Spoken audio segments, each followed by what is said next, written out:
Good evening, everybody, and welcome to the full council meeting on Wednesday, the 22nd of October 2025 at 5 o'clock in We're in Eastwood House. This meeting is hybrid, and we do have participants joining the meeting remotely. It is being streamed live and stored for later viewing. I can suspend the webcast if I consider that it will affect the proceedings. A recording of the meeting will be published on the council's YouTube channel. Any motions or amendments need to be moved and seconded as usual, and any votes will need to be by roll call, as we do.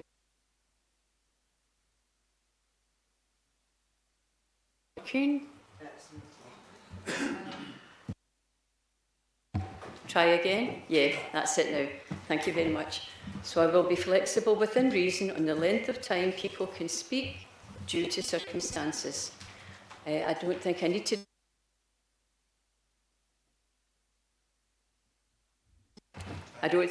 remind members to indicate if they wish to speak, but if I miss you, then my officers on the other side will remind me that you do want to speak. As usual, I'll take a note, so don't worry, you will be allowed to speak, okay.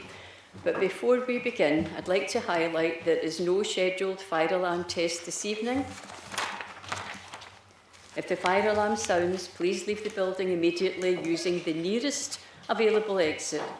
Once outside, make your way to the designated assembly point, which is the grass area adjacent to the front of Eastwood House.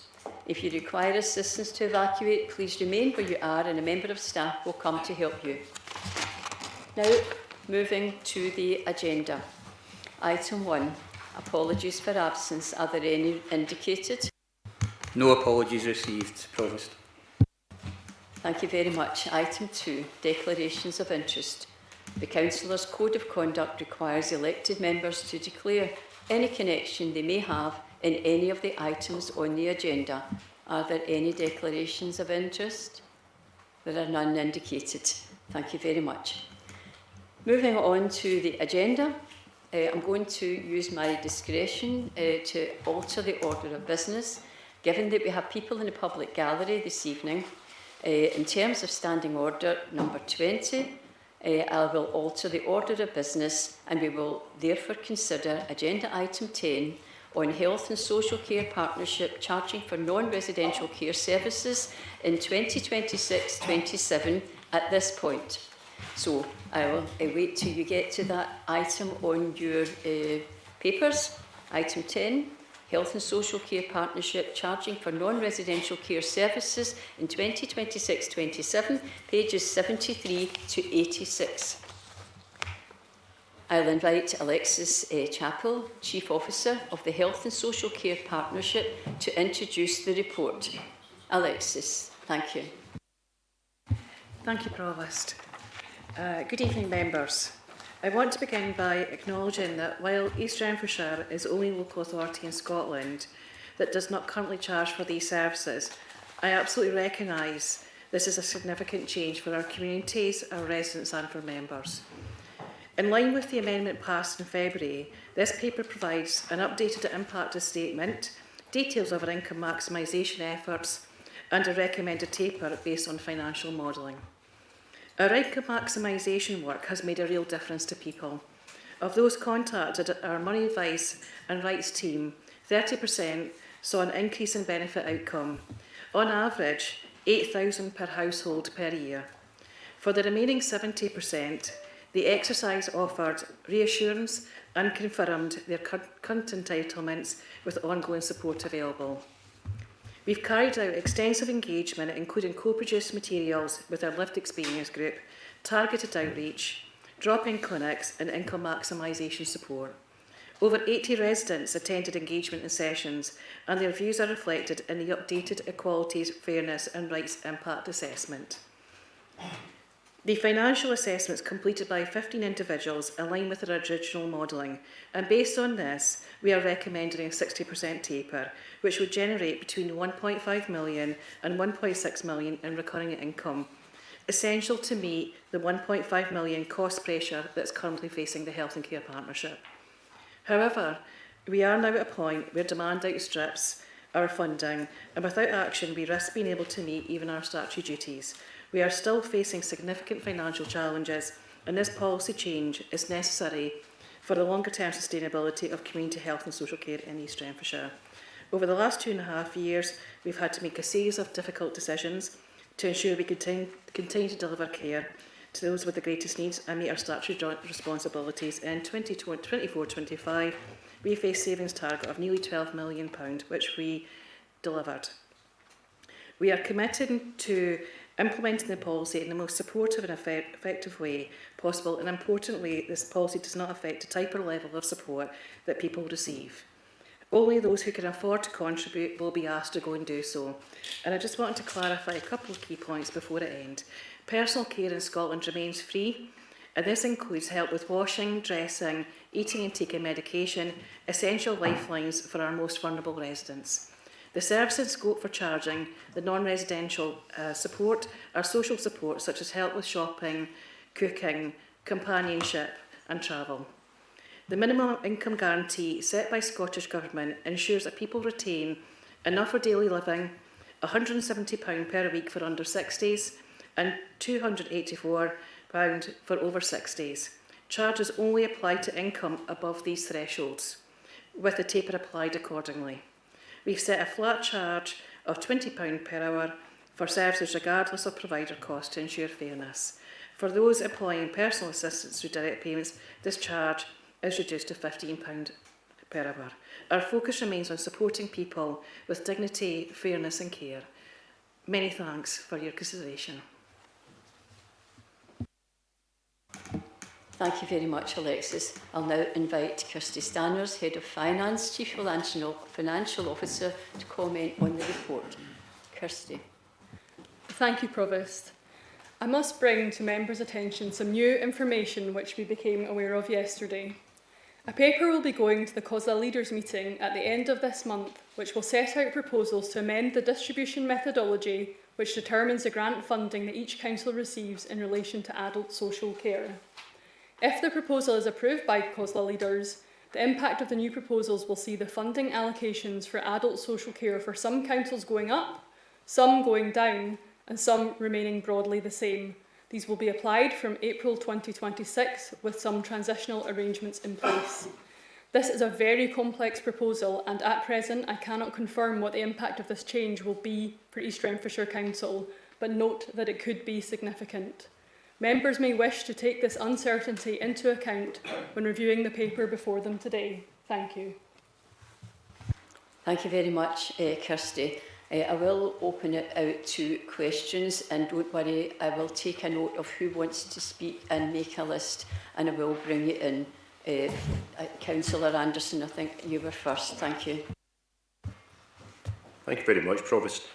I think it would be helpful to actually get some clarity on some of the terminology that's used, and so that we're actually all understanding exactly the consequences of what's being affected.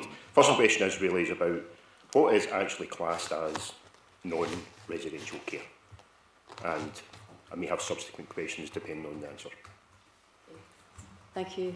Sorry. Yeah. Alexis, thanks.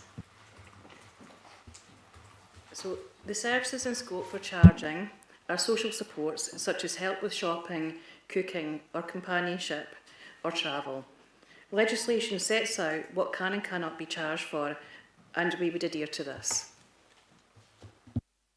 Councillor Anderson. Okay, thanks for that, Alexis. So I think that one of the issues is that there's a lot of emails and so forth going back and forward. How does that differentiate then? What is personal care? And can it be charged through this policy? And what activities are classed as personal care?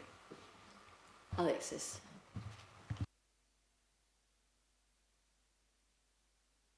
Sorry, is it Tom? Up to come in, Provost. Yep. So I think we've set out that personal care remains absolutely free in terms of the policy, and that is the situation across Scotland.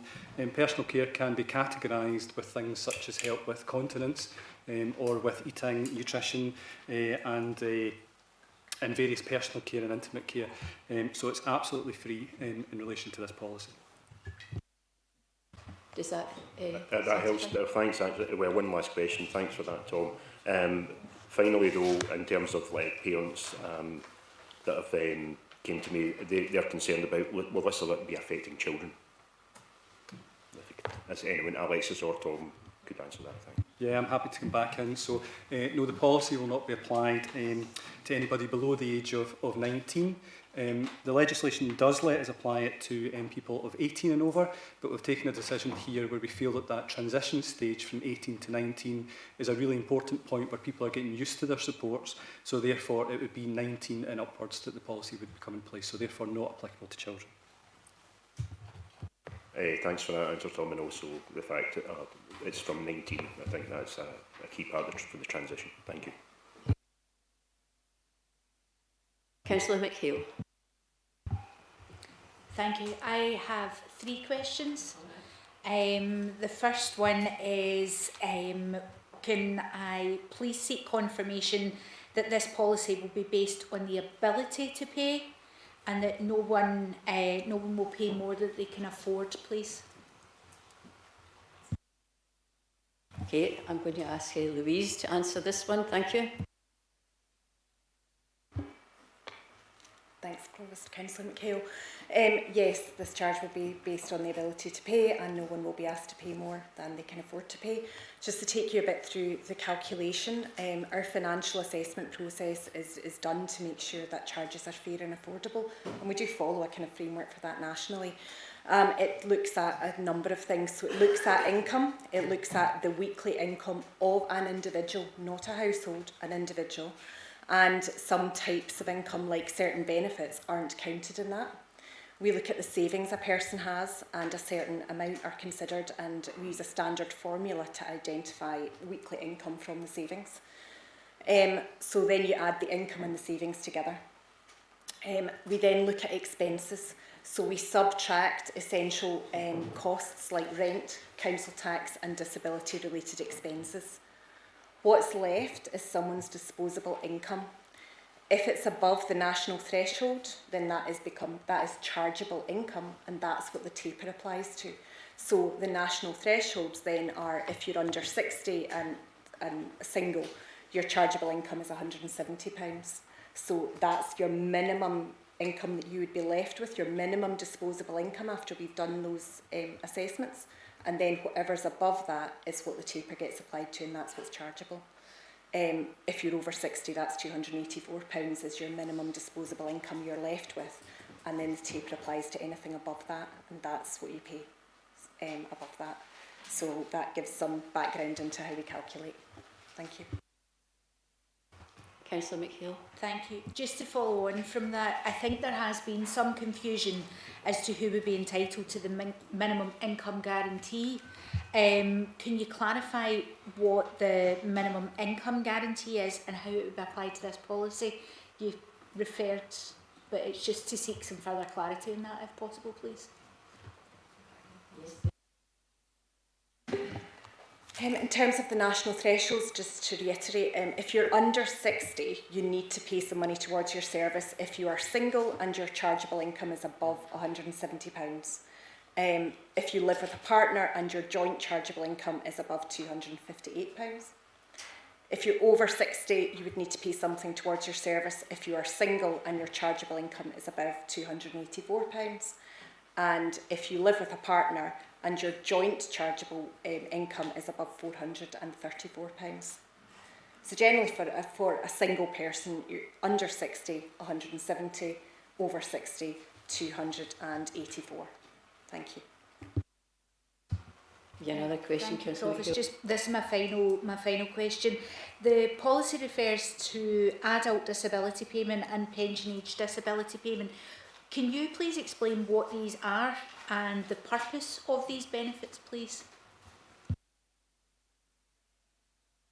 I can do that, Councillor McHale, thank you.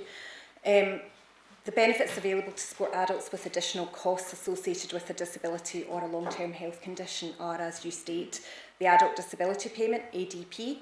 That replaces Disability Living Allowance, which some might know as DLA, and Personal Independence Payments, which were known as PIP before in Scotland, for people aged 16 to state pension age who need help with daily living or mobility due to a disability or health condition.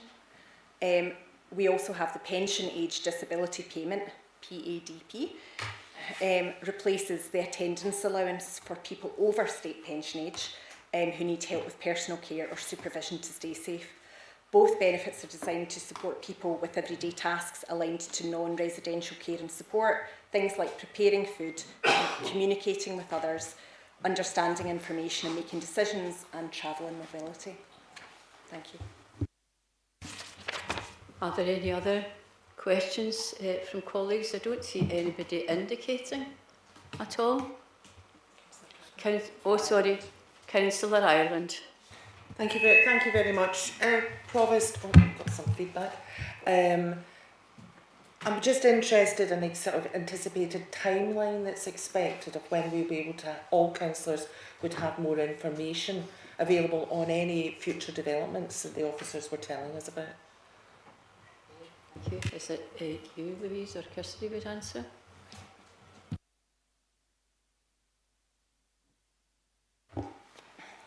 It's in the hands of COSLA really in terms of the further information about the national changes that the Chief Financial Officer talked about, Councillor Ireland. There's a paper going to COSLA leaders a week on Friday, next Friday. It depends what COSLA leaders do with that, to be honest, and what happens next thereafter. So I think we need to wait and see what that decision might look like. Anything else, Councillor Ireland? Yes, it's just a double check. So I imagine we would have information come the Scottish Government's budget setting process as it moves through that, if there are any changes. Kirsty, if you could answer, please. Thank you, Provost. Thank you, Councillor. If a decision is taken at COSLA leaders to implement these changes, I believe we'll begin to understand the impact before the Scottish Government settlement, so we'd expect to know this side of Christmas. However, we won't know the overall impact for our council until the Scottish budget, which is on the 13th of January, so slightly later this year than it is in other years. And it's only at that point we would really understand what it means in the round. Thank you. Thank you. Councillor Ireland, anything else? No, you're happy with that. I don't see any other council, but I see Councillor MacDonald is online, wishes to ask a question. So, Councillor MacDonald. Provost, I had a question from Ms Chappell, particularly around the services that we offer, that we are proposing charging for. Does she recognise the value that some of these services have to some of our customers within East Renfrewshire in terms of those that live with challenges, particularly with social integration in the community, and how important that is to mental health? And while they may not be deemed to be necessity for many, they are a necessity for some. Is that your question finished, Councillor MacDonald? Yes. Alexis, thanks. Thank you, Councillor MacDonald. Absolutely recognise the value of these services, but I also am faced with the position in which we have a 1.5 million recurring cost pressure, which we have to meet. In the balance of the options in front of us, that is why the Health and Care Partnership made a recommendation to the Council to consider the implementation of charging for services. Okay, thank you. Councillor MacDonald, any other questions? Just one other question, and that was to Ms Stanners. Was there ever any consideration at all to go beyond those that live with these needs in our community and look at the possibility of charging further afield within East Renfrewshire, in terms of, because I know that a lot of people have contacted me and have said explicitly that they would not have minded paying a little bit more in terms of their council tax in order to be able to fund this. Was there ever any consideration in terms of looking at that particular possibility? Kirsty? Thanks for your question, Councillor MacDonald. When we go through the budget setting process each year, we do consider all the measures available to us. However, the determination of the council tax rise that will be applied is voted for at the council meeting, which you were obviously at back in February. We also annually review all of our fees and charges, and that also comes before Cabinet each year and is due to do so in December. And those are reviewed to make sure that they increase in line with inflation or cost recovery. There's a set of principles that we follow. So those things are considered, but the issue of things like council tax are considered in the round as part of the budget process. Thank you. Councillor MacDonald, anything else? Not at this time, Provost, thank you. Okay, thank you. Councillor Pragnell, are there no other councillors wishing to ask a question? Sorry. Councillor Convery, you? Oh no. Oh sorry, yeah, that's fine. Councillor O'Donnell.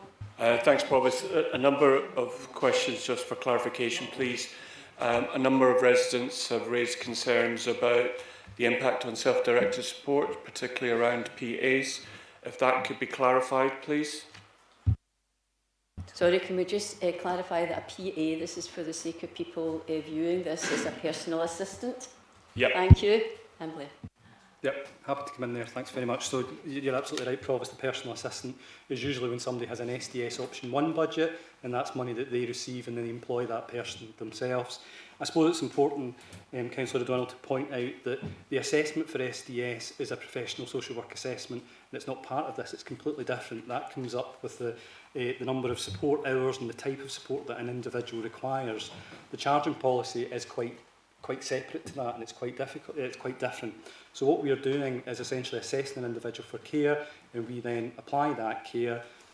The non-residential charging policy is completely separate to that, so it that does not have an impact on the SDS level or amount of support or care that an individual receives. Thank you. Before I ask Councillor O'Donnell, if you could put your microphone on, if he has any further questions, just to clarify, and if I could ask everybody to please, if you could explain abbreviations for the general public who don't know what example SDS is, self-directed support. Thank you.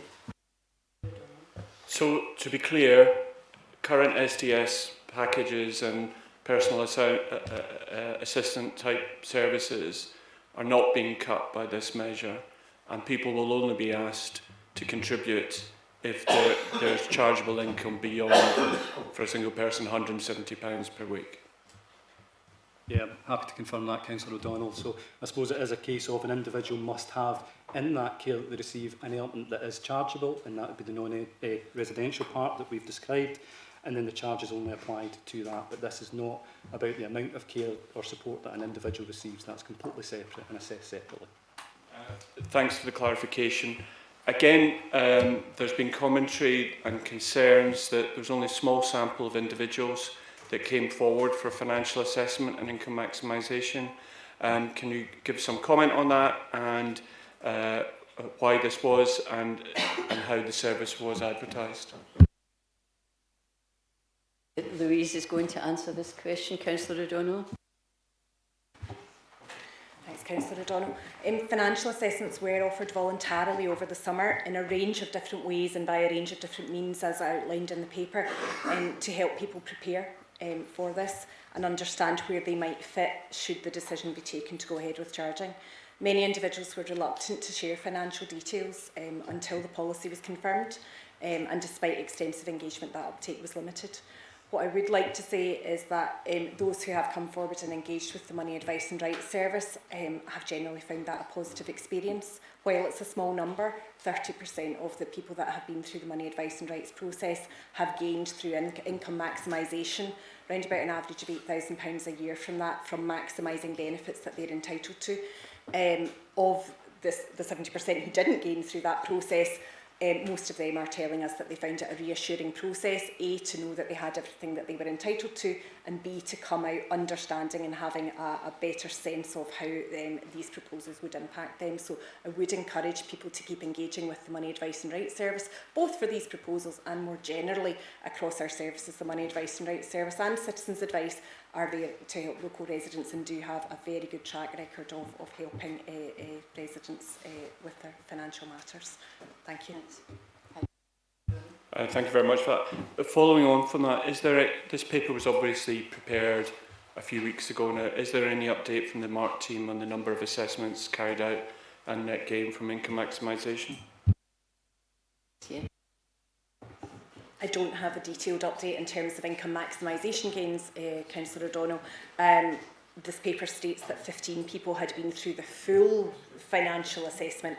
I believe that number stands at 22 now, so it's not a material gain, and we are still struggling to get people through the doors to want to engage in the process. Thank you.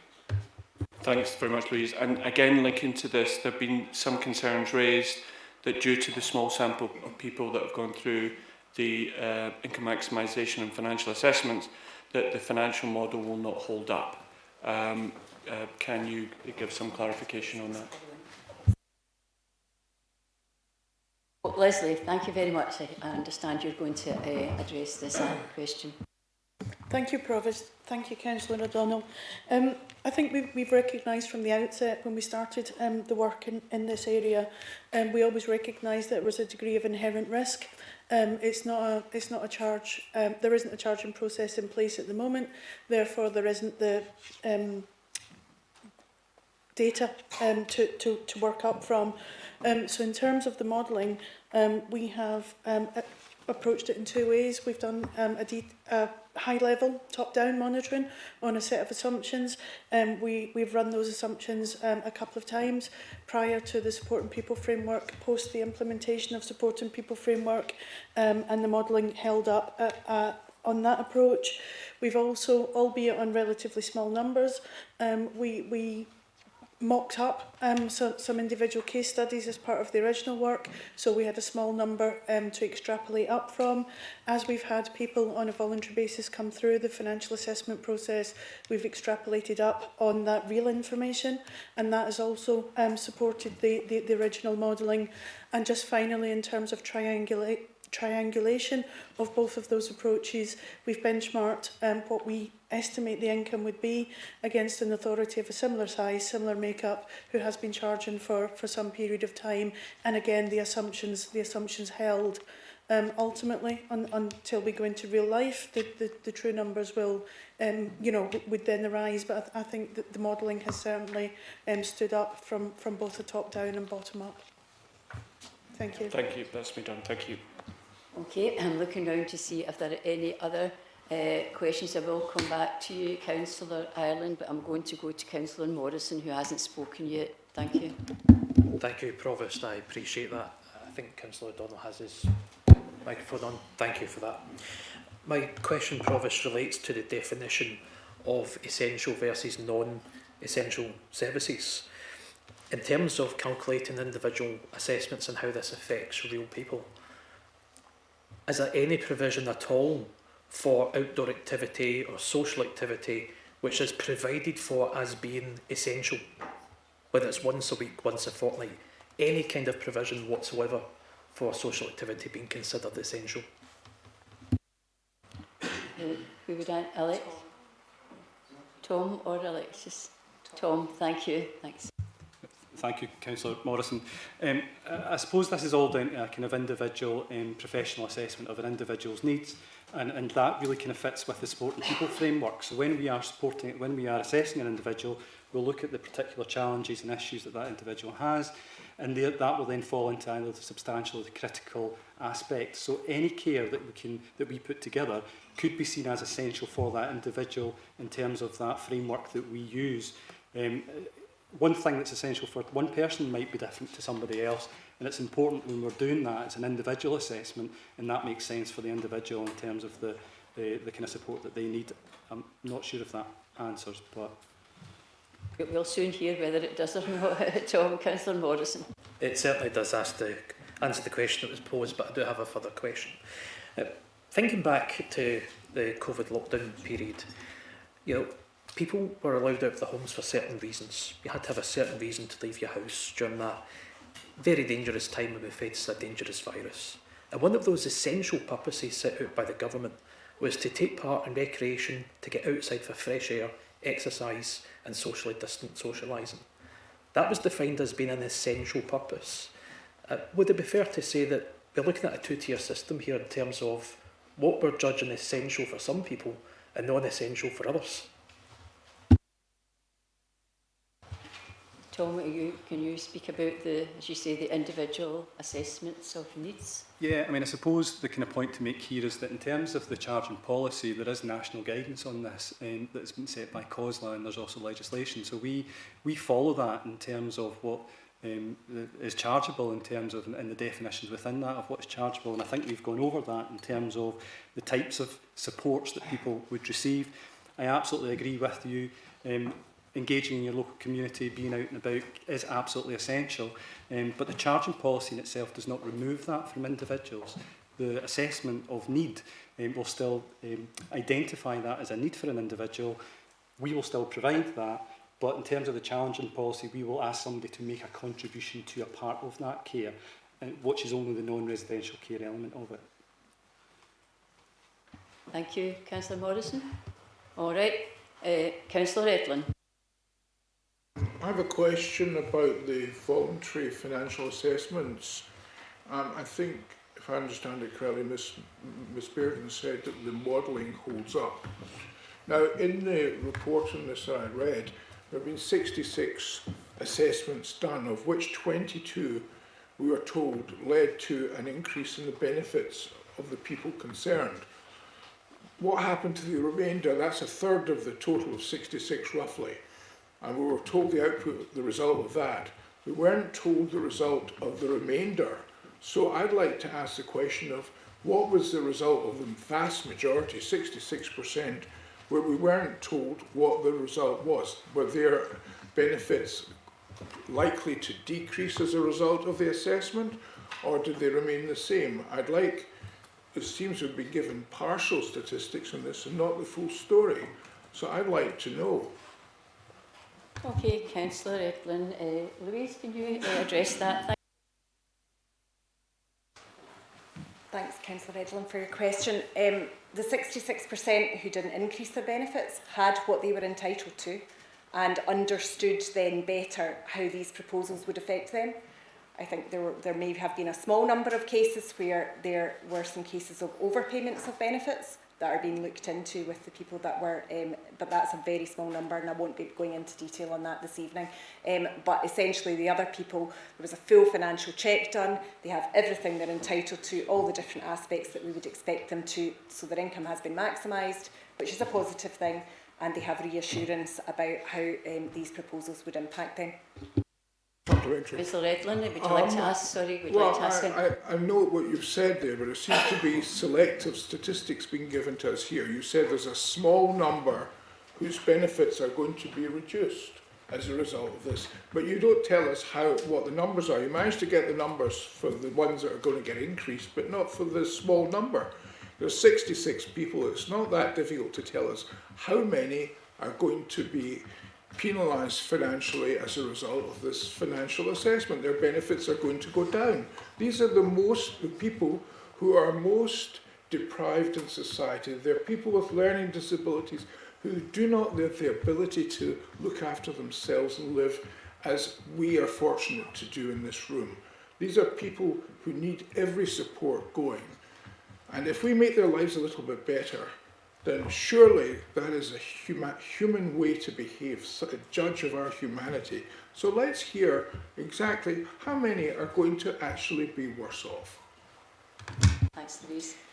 Thank you, Councillor Edlin. As you will appreciate, these cases are very complex. There are a myriad of factors we need to take into consideration in terms of looking at someone's benefits, so we must do that carefully.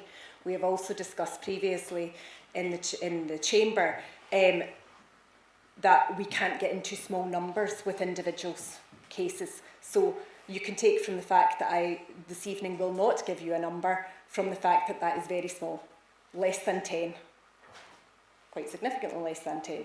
And I won't give you a specific number beyond that because I think that could risk identifying individuals, and we are still going through a process, so I also cannot give you a concrete guarantee that any of those individuals' benefits will reduce. There are cases that our teams are still working with to understand those individual circumstances, and that is right and proper that we continue that. I'm sorry, I don't find that acceptable. About 10 or under is still could be up to about 20%, doing the quick maths in my head. That's quite a number. I mean, you managed to find the numbers. You're able to tell us one number, but you can't tell us another number.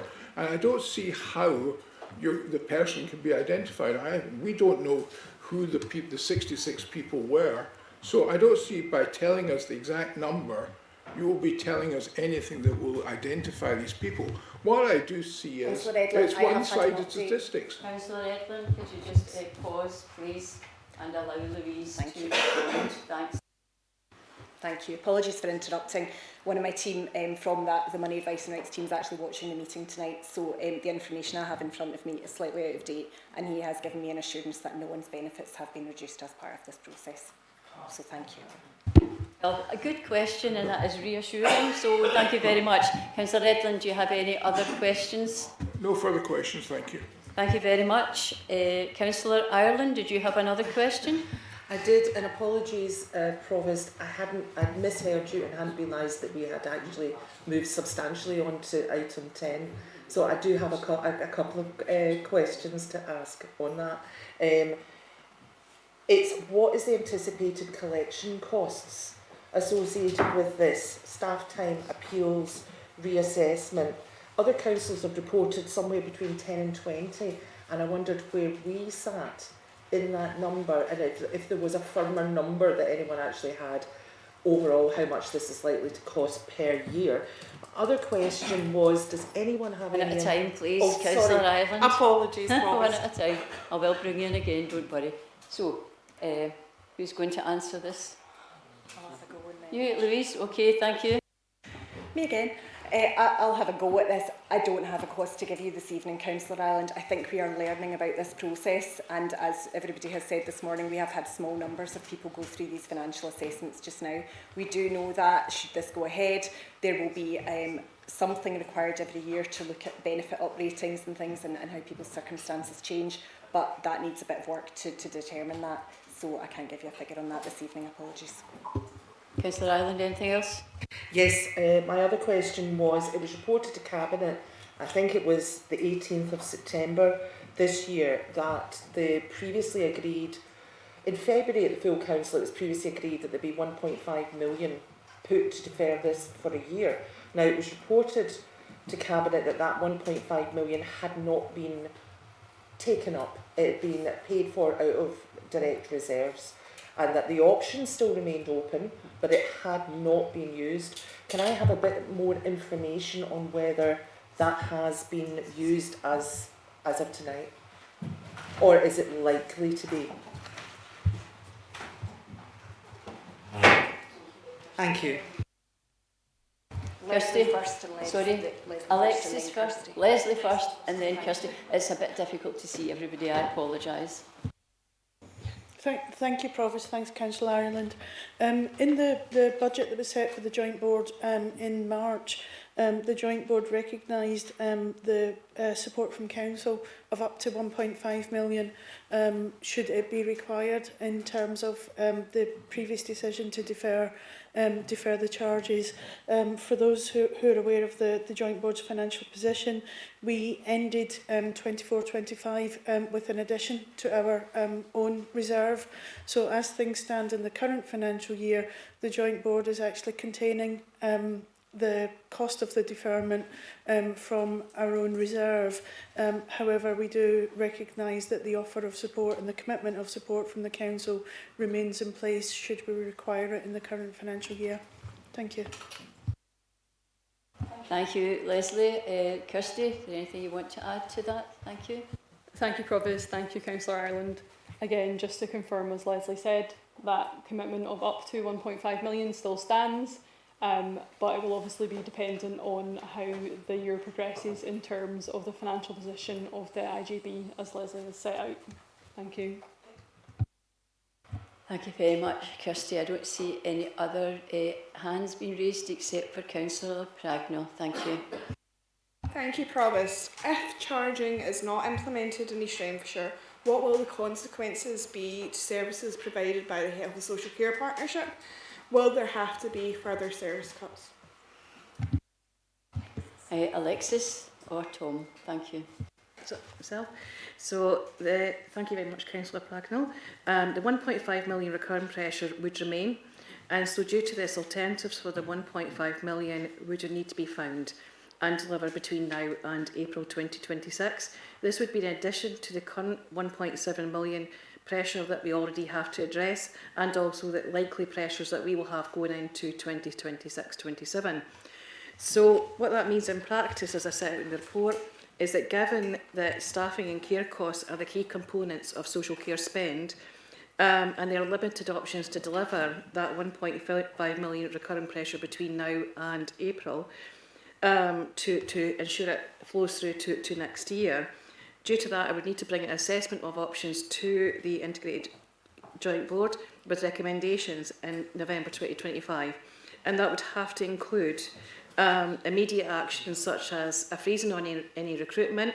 It would need to include a change to the criteria, a proposal to change the care criteria from substantial to critical, meaning that the most vulnerable would be affected by this.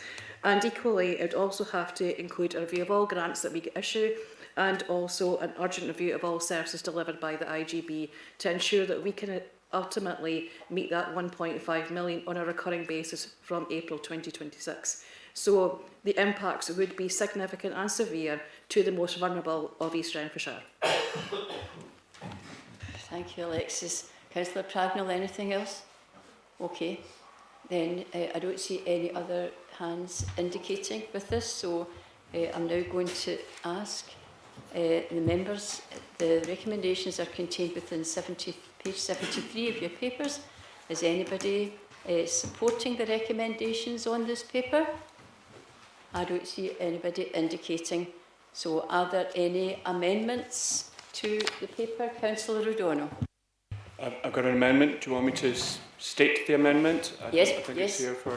Yes, please. I think a handout's available. So Council agrees to defer a decision on the proposal to charge for non-residential care services to the next scheduled meeting of Council on December 10th at the earliest.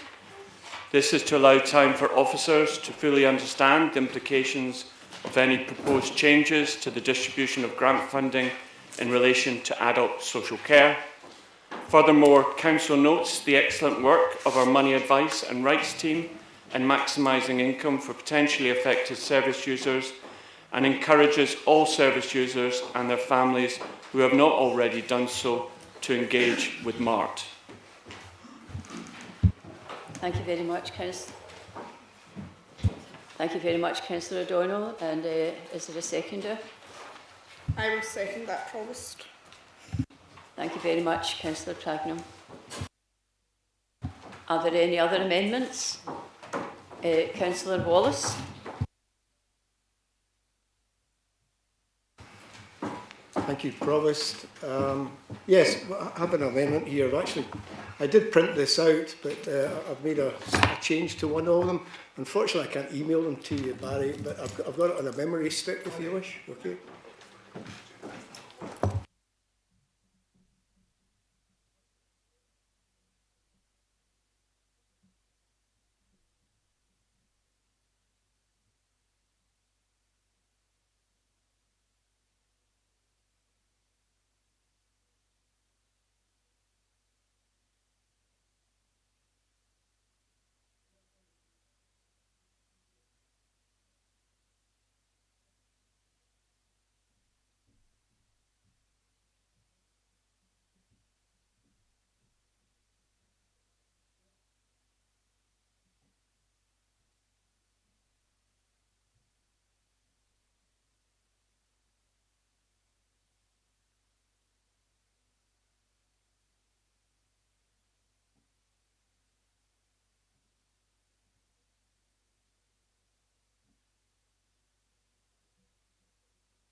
Councillor Wallace, it would help if you would read it out just now so we've got a flavour of what you are proposing as an amendment. If you could read it out first of all to help us understand where you're coming from, and we'll deal with the rest of it later.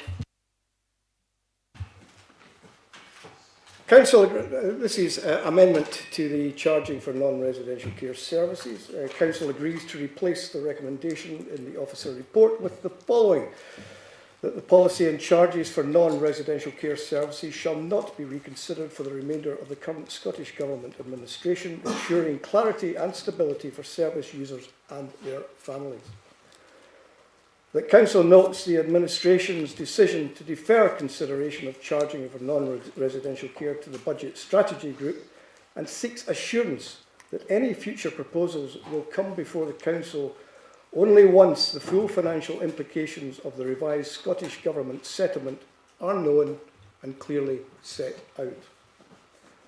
That the Council supports the Health and Social Care Partnership by mitigating the projected £1.5 million cost of maintaining free non-residential care through the use of the Council's non-earmarked general reserve, and notes that even with this support, this reserve will remain above the recommended minimum of 2% of net expenditure.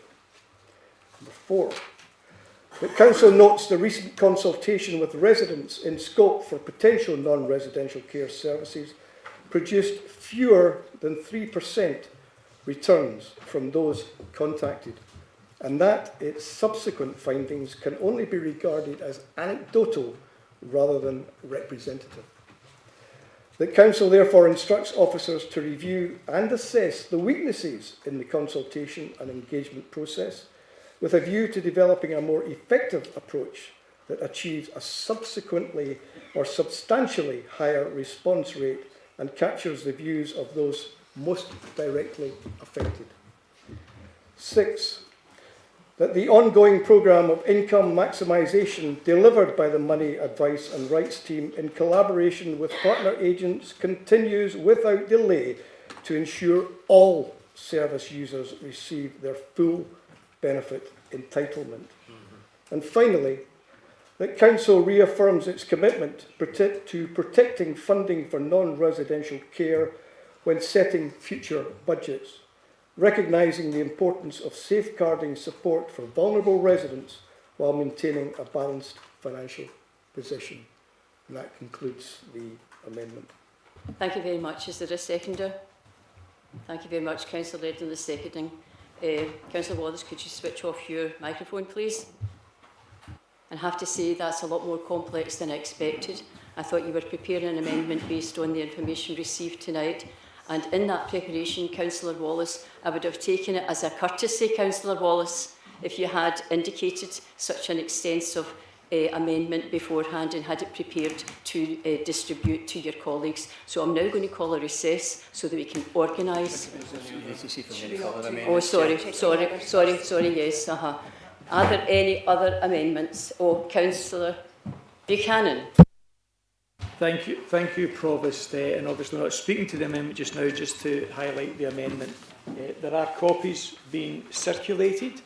I think the amendment is much more straightforward, and it simply states, following the decision of the UK Government to delay the budget, of their budget, until November, and the resultant consequences thereof for Scottish Government and local government, we propose that the decision on non-residential social care charges be deferred and considered as part of the budget process for 26-27 financial year.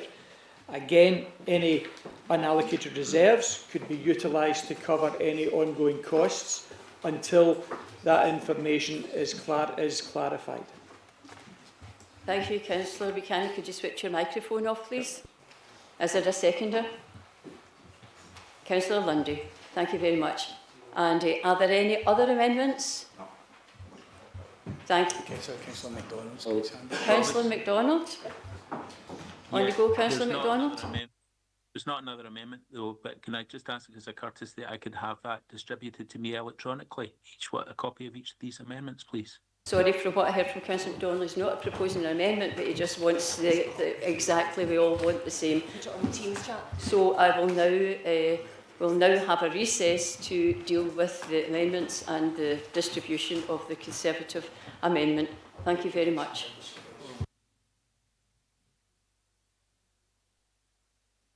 Thank you very much, everybody. I think it's reflective of how important that we take all our decisions, the length of time that we have spent on this and our deliberations. So thank you for that. So now we go to the different amendments that have been put forward, and I'm now going to hand over to Jerry, who is our legal officer. Thanks, Jerry. Thank you, Provost. Because there is more than one amendment, effectively we have three. The voting on these various motions and amendment will take place as follows. In the first instance, a vote will be taken between the amendment offered by Councillor O'Donnell, seconded by Councillor Pragnell, as against the amendment put forward by Councillor Wallace, seconded by Councillor Edlin. Once that vote has concluded, the winner of that vote will then be set against the amendment offered by the Councillor Buchanan and seconded by Councillor Lundy. Okay, so in the first instance, the vote will be Councillor O'Donnell's motion as against Councillor Wallace's. For the purposes of this vote, the Councillor O'Donnell's proposition will be known as the motion, and if you wish to vote for that, you should indicate motion. Councillor Wallace's, sorry, Councillor Wallace. Sorry to interrupt you, I'm going to speak a vote here, We're just explaining, and then people can speak. And the Councillor, sorry, excuse me, so broken my train of thought there. So for the first vote will be between Councillor O'Donnell, known as the motion, and Councillor Wallace, known as the amendment. The winner of that vote will then be known as the motion for the second vote. Okay, we'll talk about it again when we get to that stage. Thank you very much. So now the motion. Sorry. I'll ask. Do you want to? Robert, do you want clarification on something? It's a point of order, Provost. Or Councillor Morrison first, and then I'll go online. Councillor Morrison. Thank you. I wanted to raise it at this moment in time because it may save us some time. It's concerning Standing Order 29. I believe the motion, the amendment in the name of Councillors Buchanan and Lundy to be incompetent because it has a budgetary consequence given the fact that a decision taken in February would clearly not be in place for April, which is the expected date that any charges would commence from, and the budgetary gap has not been costed in their amendment. So I believe it's incompetent. Okay, thank you very much, Councillor Morrison. So I could ask either Jerry or Kirsty to give their view of this, or I could have a recess so that we can look into what you are suggesting there, Councillor. Is it Kirsty, Jerry? Yeah, it's Kirsty. Hi, sorry. Hello, thank you, Provost. In both of the other proposed amendments, similar to the amendments being put forward by the Conservatives, the cost could be met from the non-earmarked general reserve. In the proposed amendment from the Labour group, there could be a chance that the charging would still be implemented by April. If it was delayed by 2 months, you would have 2 months' worth of the estimated funding of 1.5 million, which could be met within the earmarked general reserve. And in the SNP's amendment, if it was to be delayed by 3 months, you would need 3 months coverage of the 1.5 million, which could be met from the earmarked general reserve. Both amendments could have this point added, or we could include that knowledge here. But that's the point, Provost. They're not on the text of the amendments before us, which means they're not competent without that.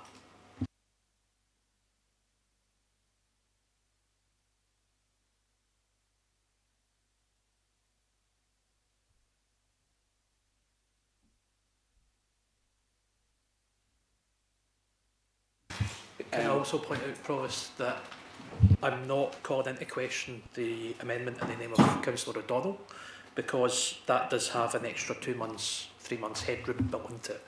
This is purely the SNP amendment. Okay, thanks. I'll ask Jerry if he wants to respond at this point, or if we will have a recess to look into this. Is it Kirsty? Kirsty at the back. Thank you. Yep. For the SNP amendment, the line that would need to be added would be that the cost associated with this would be 375,000, which would have to be met by the non-earmarked general reserve. So that.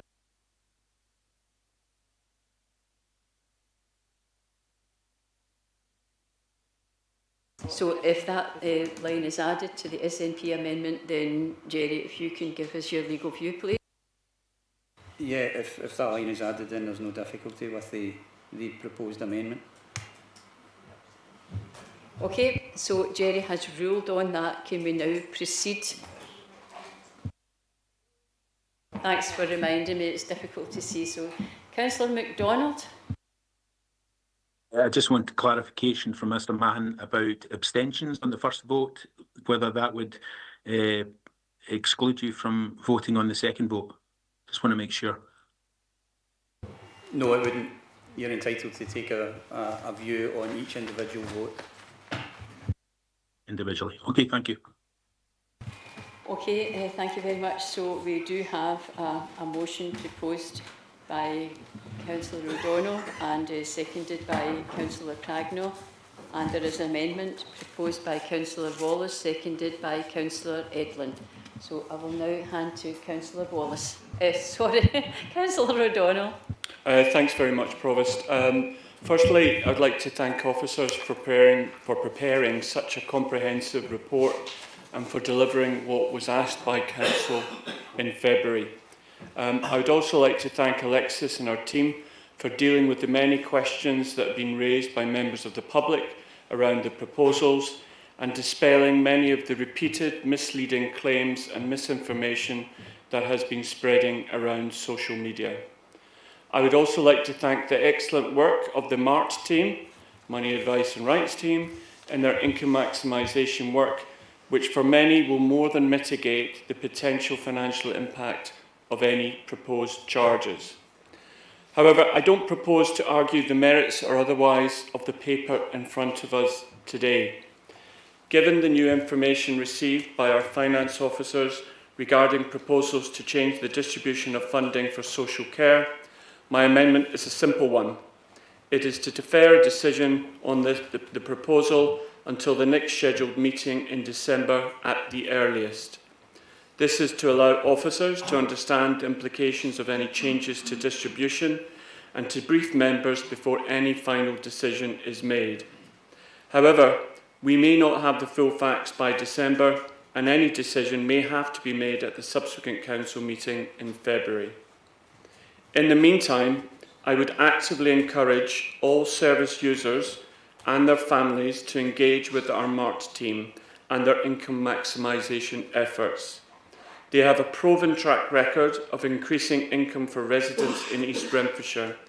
In 2024-25, they raised £10 million for 5,000 residents, an average of £2,000 per resident.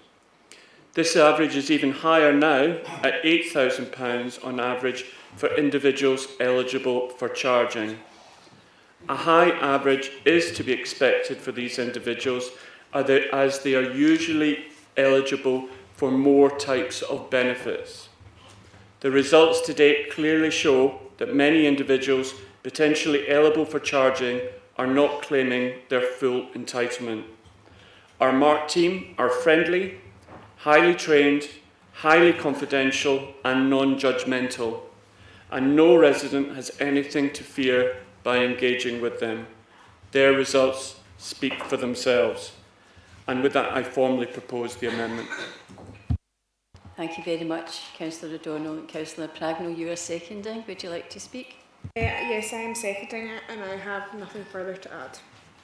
Okay, thank you very much. I will now ask Councillor Wallace to speak to his amendment. Thank you. Sorry, it's Councillor Edlin who's going to second it, but I'll come back to Councillor Wallace first of all. Thank you. Thank you, Provost. Members. Members will recall our detailed discussion in February Then the administration argued that introducing non-residential care charges was unavoidable, essential even, because of financial pressures. We now find ourselves in an even more uncertain financial environment, with councils across Scotland reassessing their budgets in light of wider pressures on public funding. In that context, the administration has chosen to defer this matter to the Budget Strategy Group. If this was truly a question of necessity, increasing financial strain should have strengthened their case, not paused it. Sudden change exposes that the issue was never only about arithmetic. It was about confidence, consultation and credibility. Our amendment recognises the new reality. It supports deferral but sets clear conditions that any future proposal comes back to Council only once the full financial implications are transparent and properly evidenced.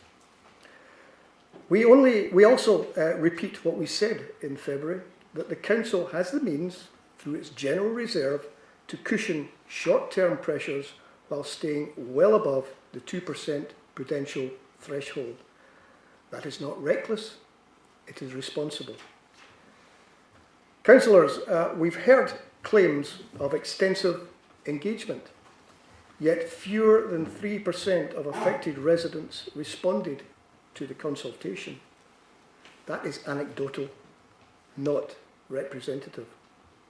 We need a process that reaches those least likely to respond, not ones that tick boxes. I've also read the correspondence from some administration members that have been sent to residents, and the tone is empathetic, and I acknowledge and welcome that. But tone is not evidence. The reassurance that no one will pay more than they can afford sounds comforting, yet even the Council's own equality assessment admits there is a risk of hardship and anxiety for those on the lowest incomes. And we cannot ignore the wider context.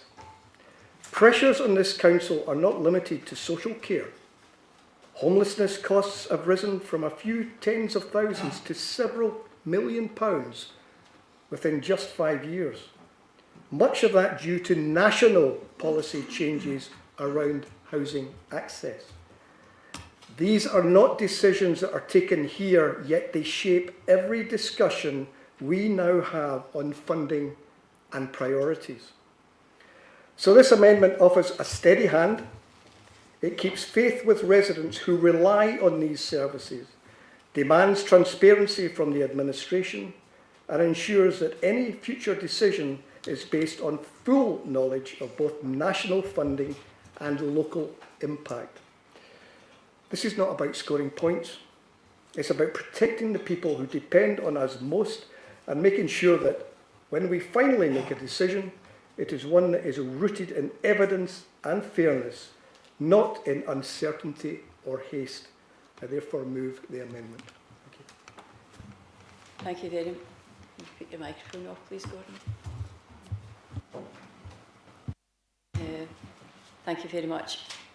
Councillor Edlin, I understand you're seconding this motion, is that correct? Thank you, Provost.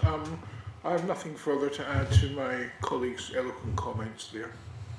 Okay, thank you very much. I will now open it out to any other points or questions, and I don't see anybody indicating, so I will now therefore hand over to Jerry to conduct the vote. Thank you, Provost. The vote, as I've previously referenced, will be a roll call vote. In this particular case, those voting for Councillor O'Donnell's motion should use the word motion. Those voting for Councillor Wallace's amendment should use the word amendment. And of course, there's always the third option of abstention. Okay. I'll now call out the councillors' names. Councillor Anderson. Motion. Councillor Bamforth. Abstention. Councillor Buchanan. Abstention. Councillor Campbell. Amendment. Councillor Convery. Abstention. Councillor Devlin. Councillor Edlin. Amendment. Councillor Ireland. Motion. Councillor Lundy. Abstention. Councillor MacDonald. Abstention. Councillor McHale. Motion. Councillor McLean. Amendment. Councillor Merrick. Abstention. Councillor Montague. Motion. Councillor Morrison. Amendment. Councillor O'Donnell. Motion. Councillor Pragnell. Motion. Councillor Wallace. Amendment.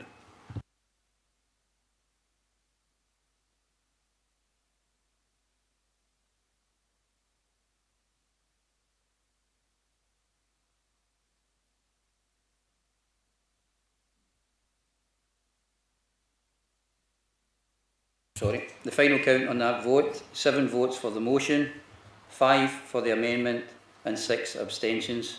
On that basis, the motion is carried forward to the next vote. Thank you very much, Jerry.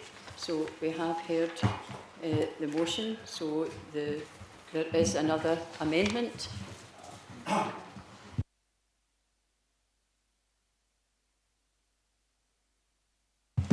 So we don't have to repeat the motion, so I will just go to and invite the mover and seconder of the amendment. And could you indicate who that is, please? Councillor Buchanan.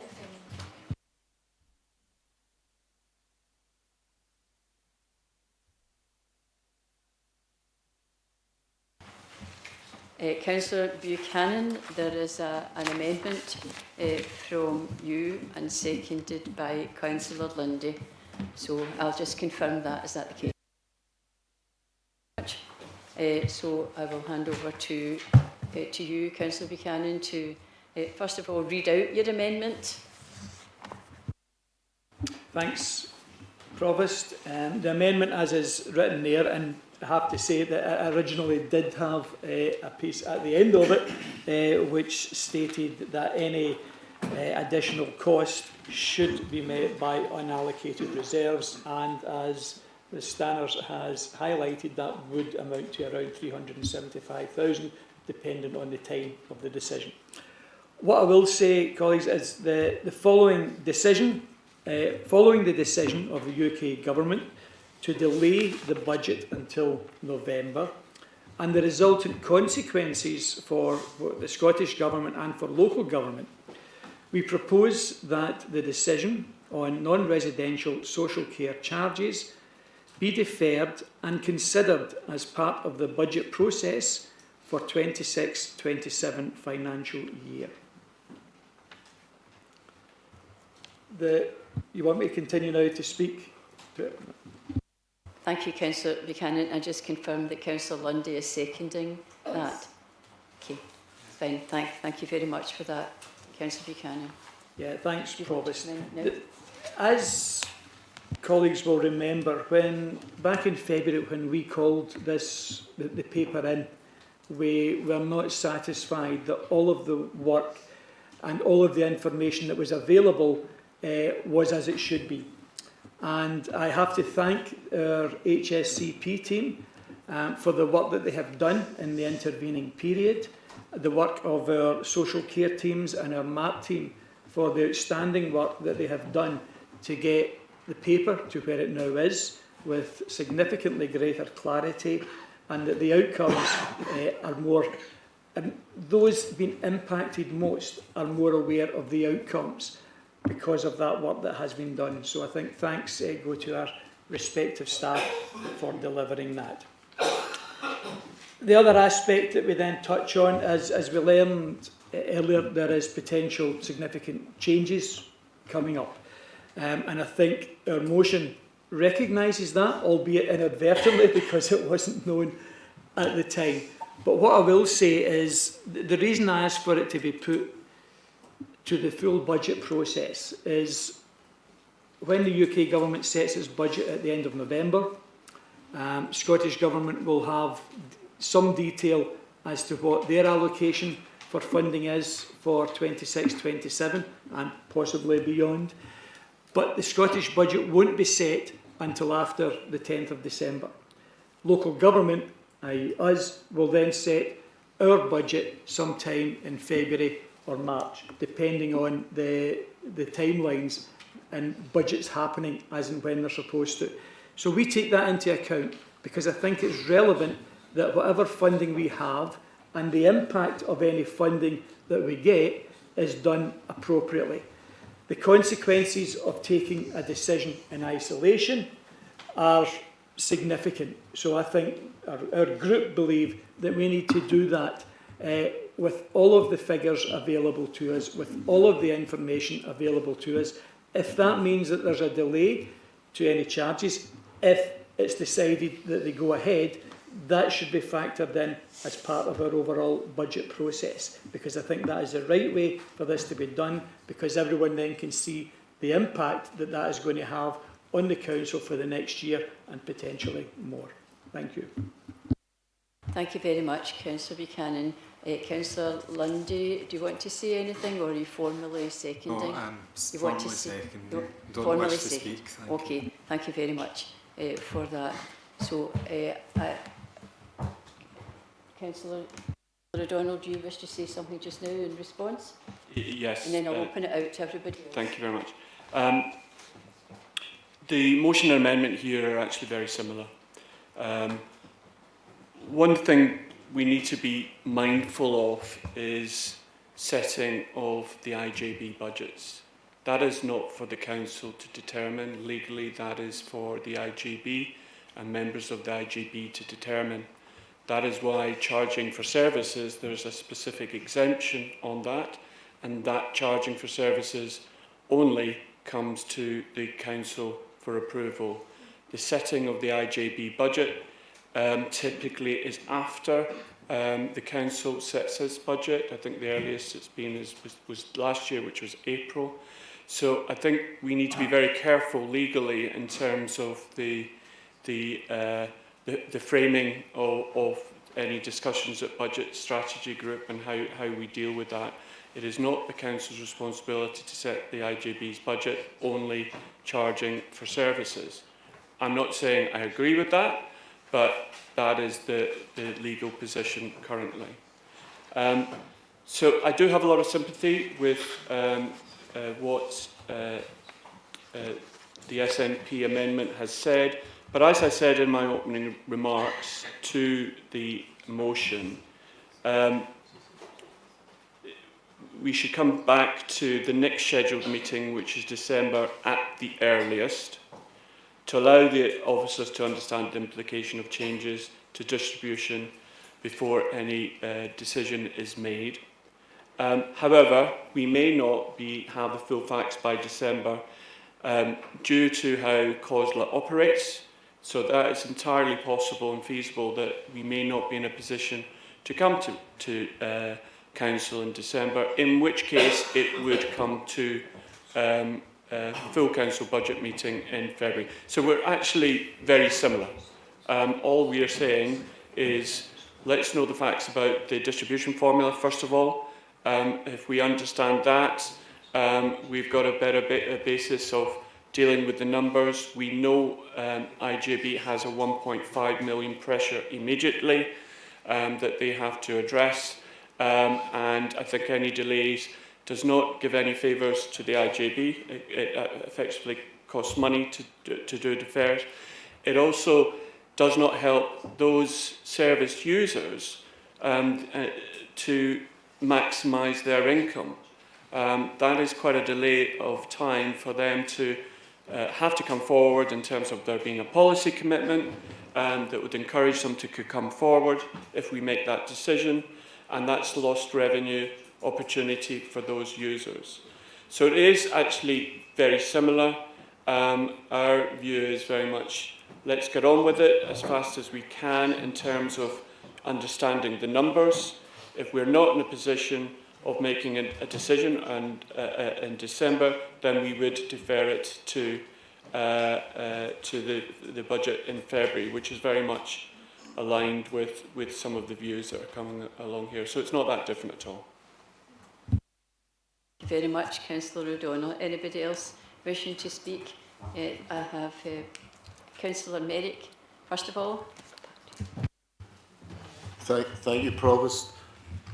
So, although the IJB sets its budget, we don't know that budget until we have the results from the governments, and it can come back to Council within the full budget setting to consider support if required.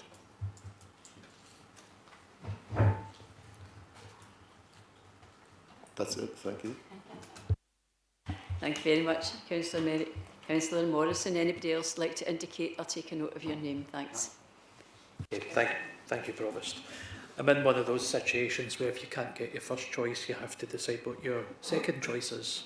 And whilst I sit here with a vote and a voice, I personally believe that that should not be forgone. It should be used for those who feel they do not have a voice in this. And quite frankly, I think extension's a bit of a cop-out.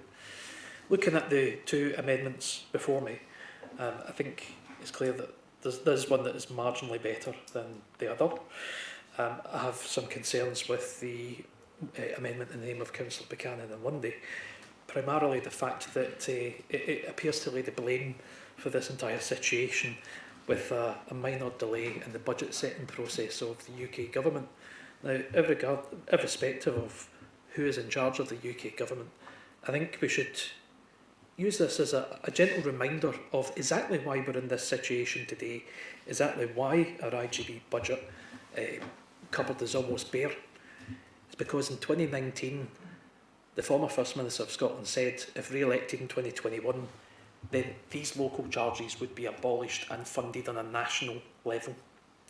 A lot of people in this area, I appreciate it's not SNP colleagues in this chamber's fault directly, but a lot of people in Eastwood and East Renfrewshire will have voted SNP in that election off the back of that promise, and that promise has not been delivered, and that's the reason why so many people are concerned and interested and have been emailing us for weeks over what's going on in this chamber tonight, because a national promise has been delayed and delayed and delayed and defaulted upon only 5 months into the next election.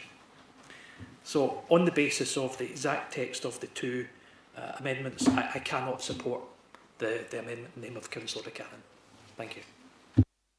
Thank you very much, Councillor Morrison. I'm just looking around the room to see if anybody else is indicating to speak, and I do recognise Councillor Ireland.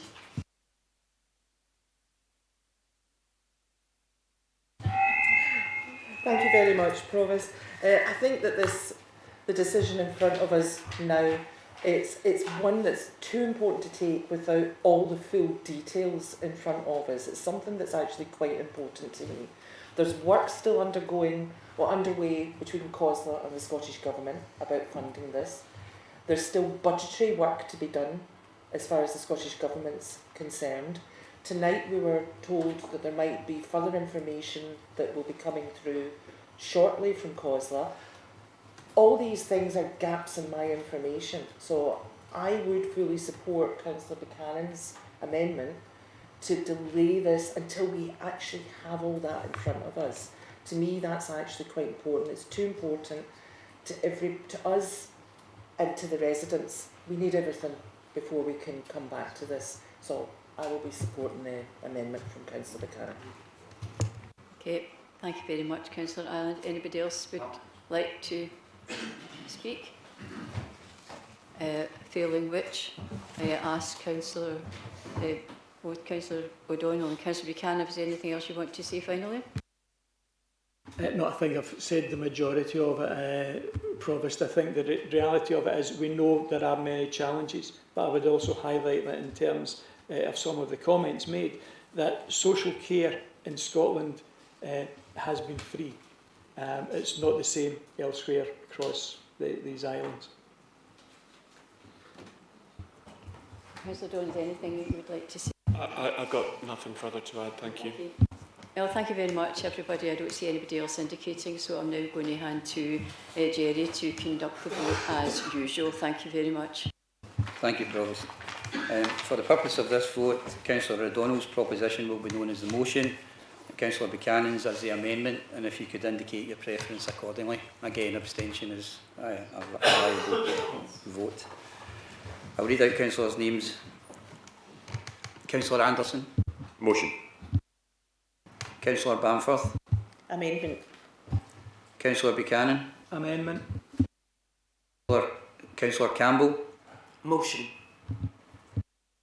Councillor Convery. Amendment. Councillor Devlin. Motion.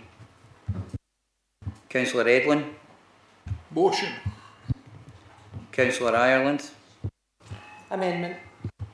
Councillor Lundy. Amendment. Councillor MacDonald. Amendment. Councillor McHale. Motion. Councillor McLean. Motion. Councillor Merrick. Amendment. Provost Montague. Motion.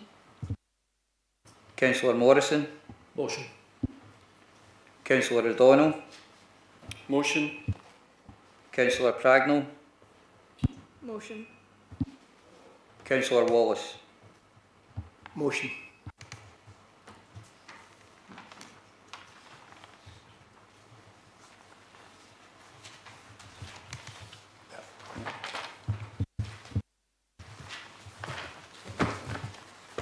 The count is 11 votes for the motion, 7 for the amendment. The motion is accordingly carried.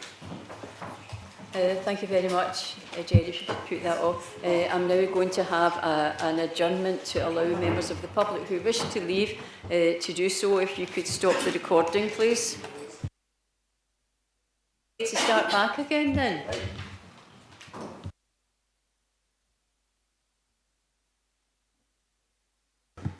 Okay, thank you very much, everybody. Ready to go to the next item on the agenda, which is item 3. Is that correct?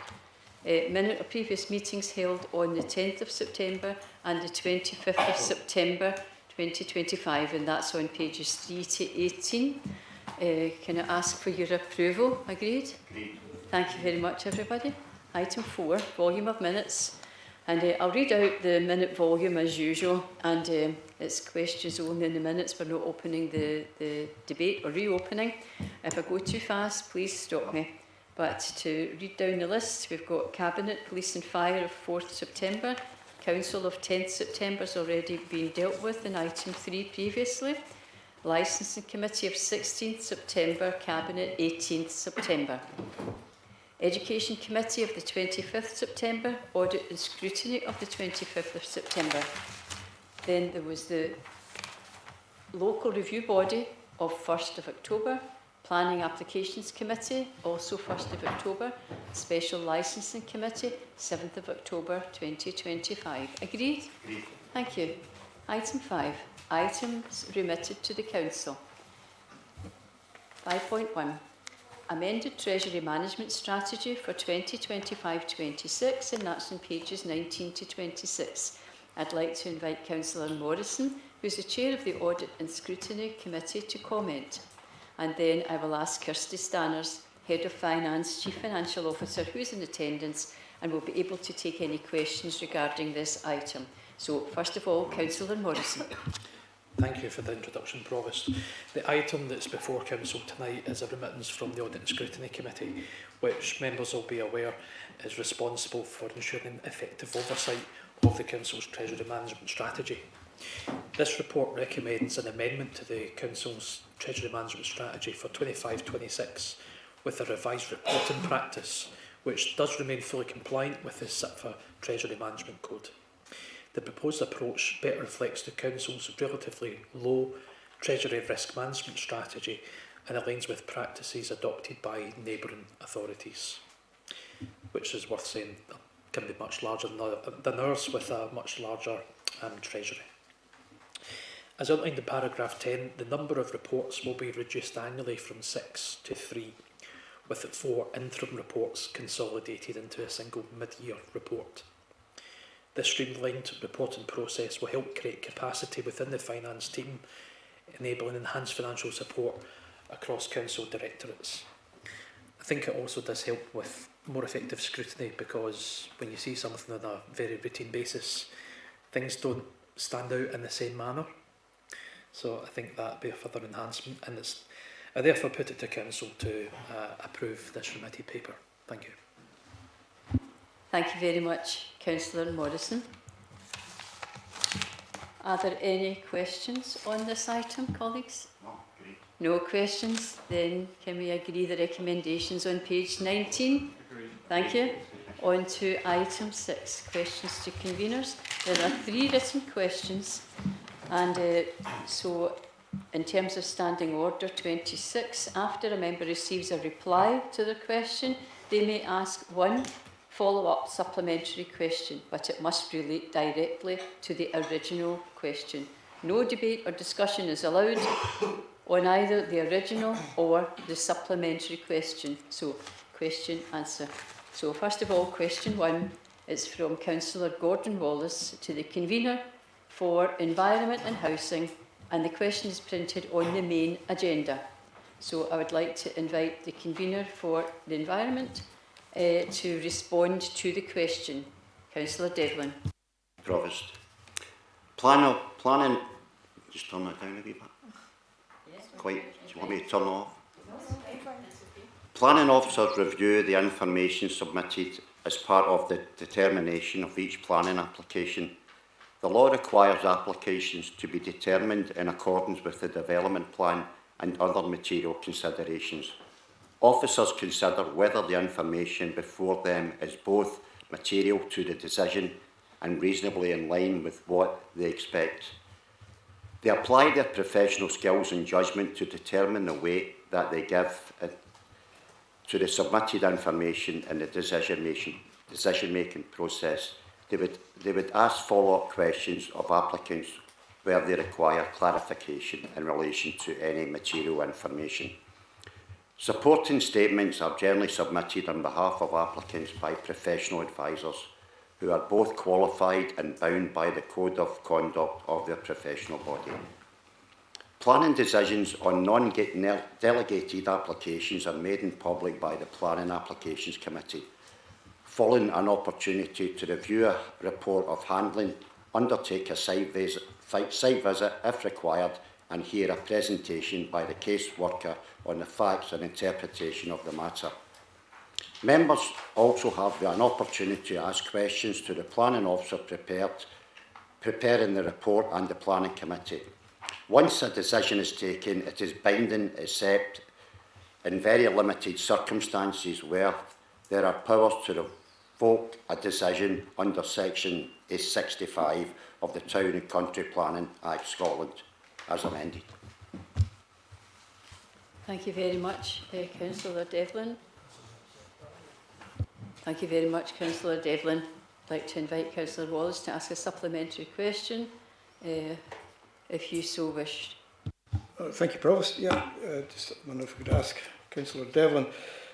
You've mentioned that there's been asking follow-up questions, etc., and that we've got many qualified personnel within the planning department. Don't question that at all. And that we do have the Planning Applications Committee in order to scrutinise what's going on. But the key fact here is, and I've seen it evidence of myself, and I have raised it to the Planning Committee, to the Planning Department and those responsible for running the committee, that I have great concerns, as do many people out there, our residents, as to the actual wording that applicants are giving to the Planning Applications Committee and the way that they are filling in the forms, if you like. There's no shortage of evidence that what has been stated in the applications has been incorrect, if not completely the opposite of what has actually been stated. So the only reason I raise this question is that there are very real concerns within East Renfrewshire Council residents that they have very little confidence in a lot of the information that is being submitted to the planning department.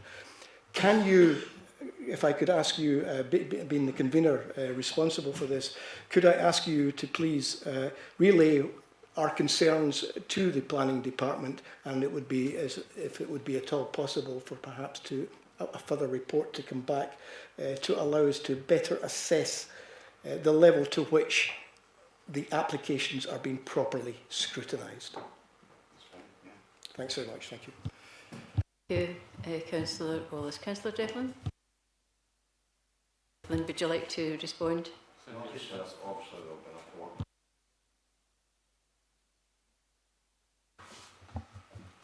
Sorry, basically I was asking if I'm right or wrong, Gordon, to bring back a report and the issues you've raised, is that right? That's correct, thank you. Yeah.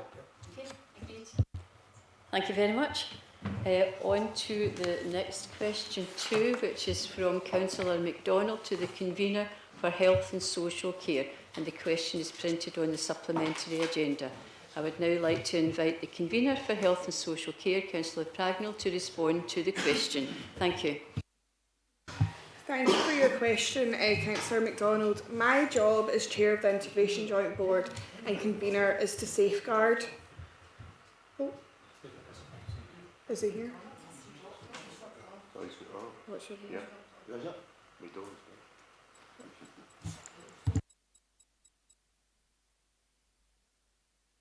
Oh, he's back. Apologies, I'll begin from the start. Thank you for your question, Councillor MacDonald. My job as Chair of the Integration Joint Board and Convener is to safeguard and protect as many services as possible that the HSCP provide.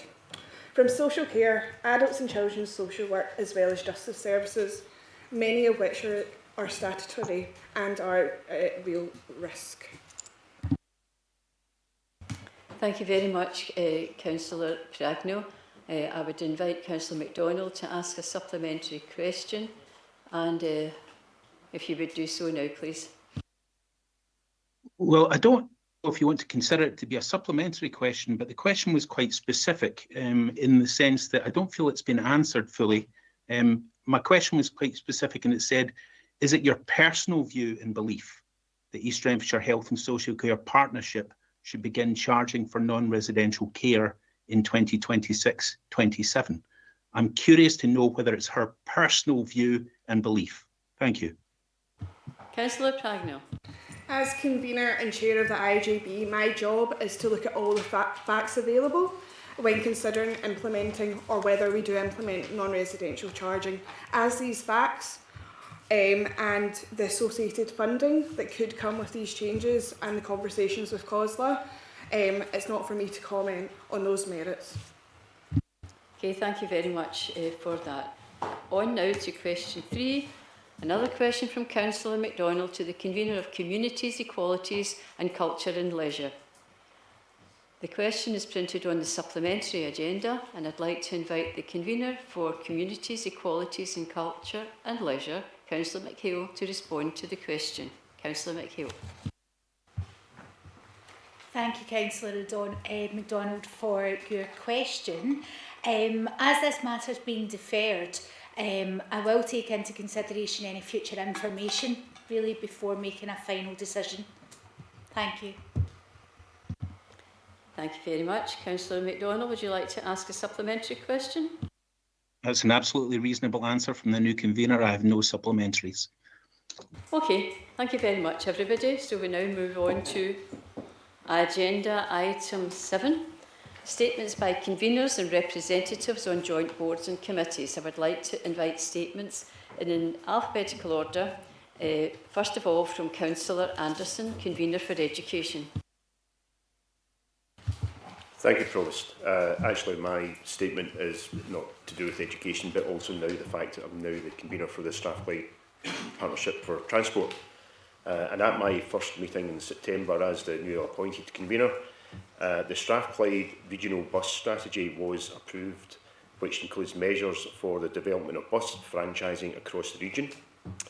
A franchise framework assessment is now being prepared by the SPT with a costed programme and timeline for implementation to follow that will be discussed by partners, which includes East Renfrewshire Council.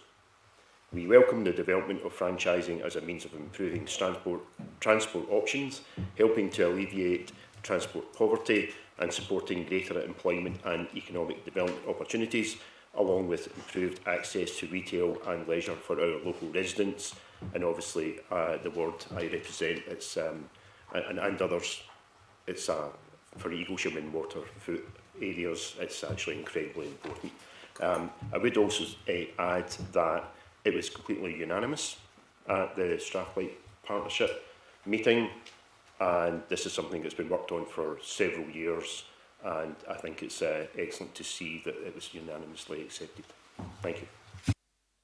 Thank you very much, Councillor Anderson. And now Councillor McHale, Convener for Communities, Equalities and Culture and Leisure. Thank you, Provost. So, East Renfrewshire Culture and Leisure Trust. Earlier this month was one of my first engagements as convener, and as board member of the Trust, I had the pleasure of attending the Leisure Trust's annual staff awards.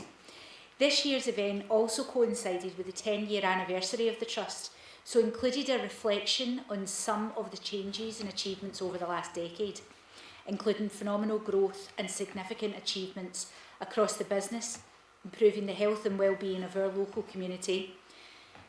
The awards night recognised the dedication and hard work of our staff members throughout the year, and I'd like to say another huge congratulations to all the winners.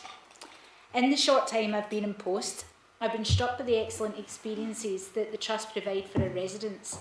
Notable successes include being awarded Scottish Water Swim Provider of the Year, where our approach to inclusivity and sensitive interventions programme, as well as our ladies only sessions, were highly commended.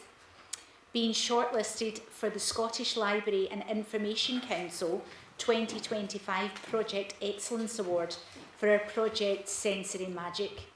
A collaborative project with Enable Scotland, this has resulted in our libraries being more accessible and welcoming, with redesigned children's areas at Mearns Library, as well as introducing sensory-friendly features to our libraries which enhance services for our neurodivergent community. Finally, after reflecting on recent and past success, we're now looking to the future of our Trust, with the launch of our new brand, Enjoy East Ren. Originally envisaged as part of the launch in 2015, the team has taken time to ensure the new brand comes from a position of strength and a deep understanding of our residents and customers. This isn't just a new logo or name. It's a renewed focus on people, on the community we serve and the colleagues we work with every day to help make East Renfrewshire a great place to be. Thank you. Thank you very much, Councillor McHale. I'll now go to Councillor Pragnell, Convener for Health and Social Care. Thank you, Provost. I'm pleased to share an update from the September meeting of East Renfrewshire's Integration Joint Board. Chief Officer Alexis Chappell highlighted progress on our Year 1 delivery plan, which brings together strategic and operational priorities into one shared vision for the HSCP from January 2026.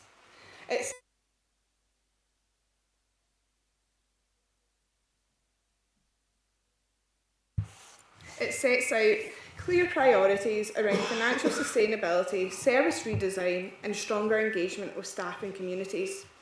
Alexis remains committed to being visible and accessible and has been inspired by the ideas staff are sharing, particularly around technology. The board approved our annual reports and accounts, noting an 8.6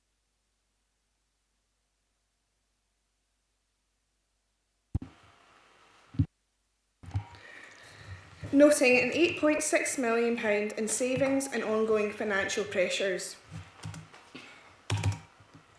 Councillor Pragnell, maybe lift the whole microphone right beside you. Apologies, Provost. We also discussed shifting the balance of care from hospital to community settings, with new plans to improve discharge, re-ablement and digital support.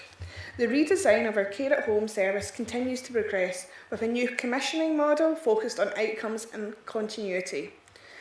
We received our annual care home insurance report, which highlights strong multidisciplinary support and high satisfaction from residents and families. I'd like to take this opportunity to thank all the HSCP staff for their continued dedication and compassion for the people of East Renfrewshire. Thank you.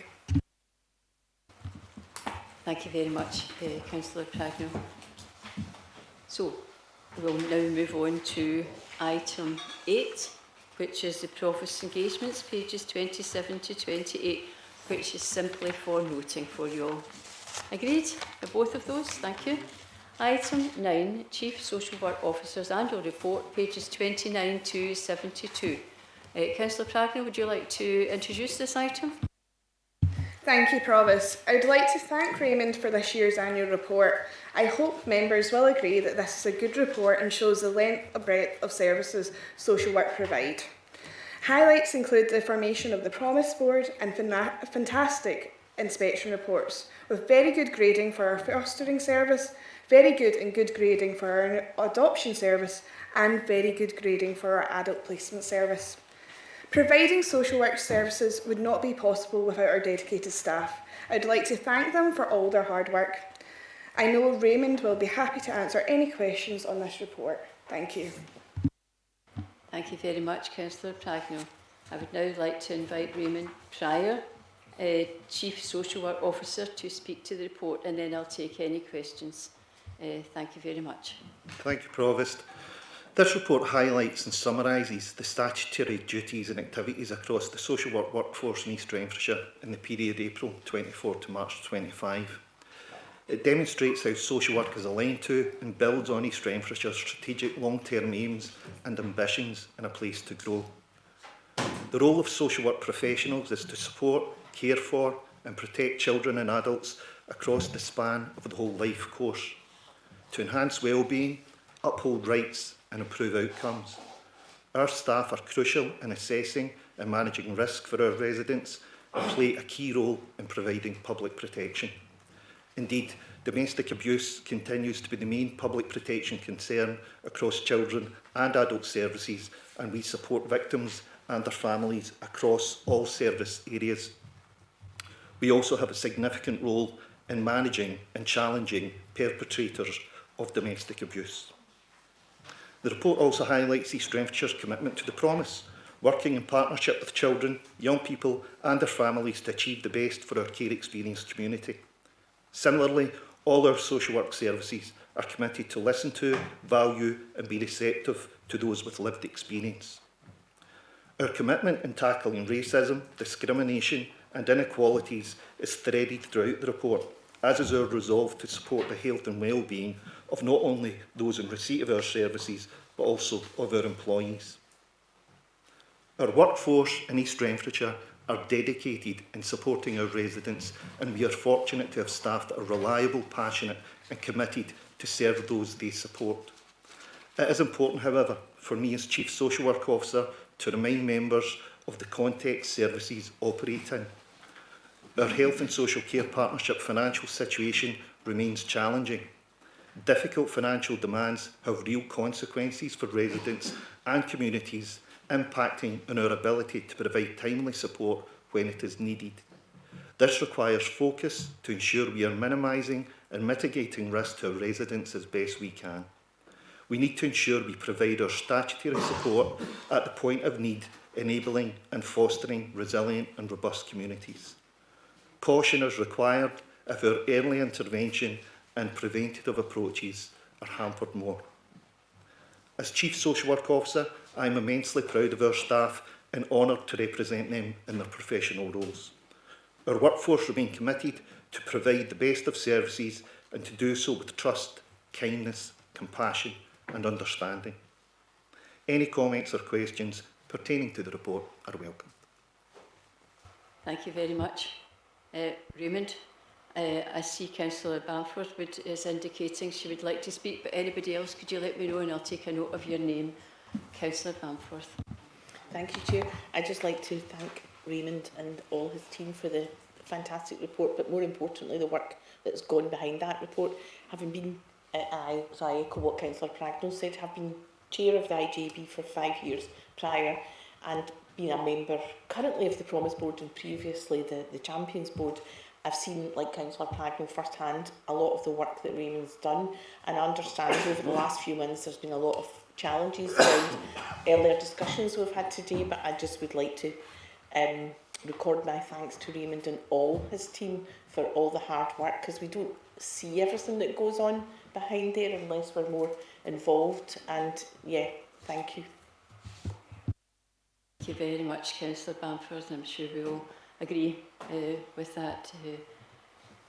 The compliments that you've talked about there, and we do appreciate that, so thank you very much. I see Councillor Buchanan indicated. Anybody else, could you please let me know? Sorry, Councillor O'Donnell too.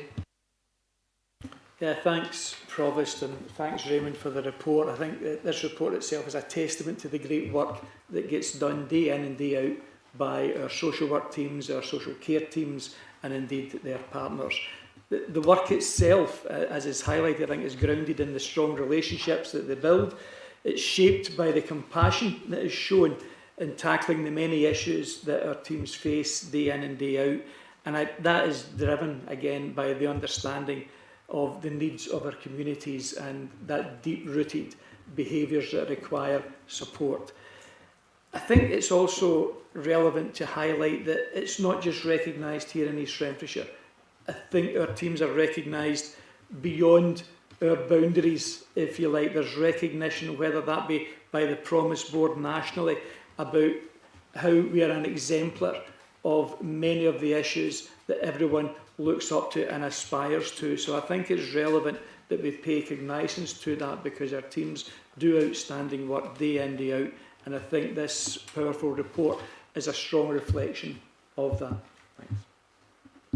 Thank you very much, Councillor Buchanan. Councillor O'Donnell. I think this is going to be a bit of a love-in, Raymond. I always find these reports incredibly humbling. And to pick up Councillor Bamford's point, a lot of this work is not visible to the wider public.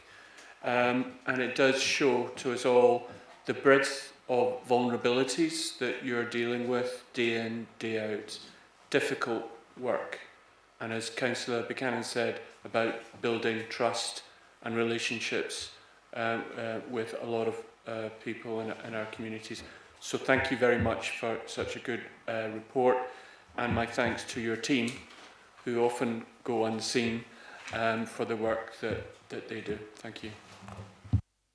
Thank you very much. Any other comments? Thanks very much. I think it's indicative of all of the councillors that we can all come together and appreciate the good work that's done throughout the council. So thank you very much for that. On now to item 11, East Renfrewshire Council Residential Streets 20 miles per hour speed limit order, which is 2025.